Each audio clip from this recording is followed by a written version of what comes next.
industry and foreign trades in Egypt. And what are you doing here at WorldSkills? Well, this is a very interesting experience for us. We've been invited by the British Council and would like to thank them very much for this invitation.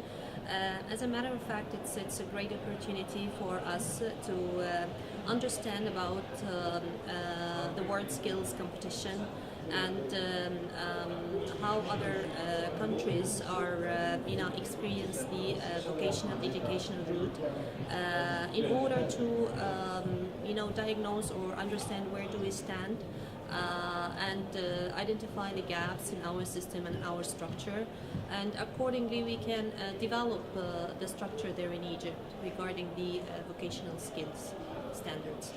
And can you give us a bit more detail about your role in Egypt?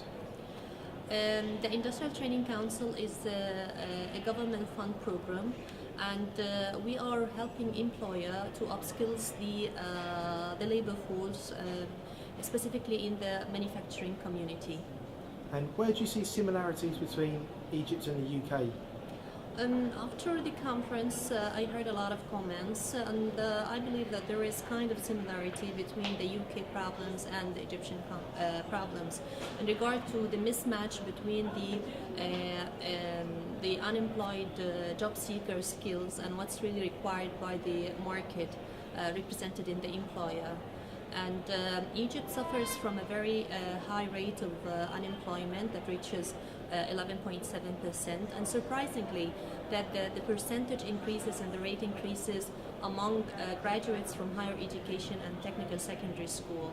That's why the government of Egypt is putting a very big focus on developing a vocational educational route on a demand-driven approach.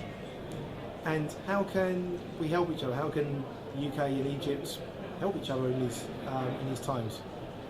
I believe that there is a very big experiences sharing between the UK system and the Egyptian system. I consider that we are kind of premature currently.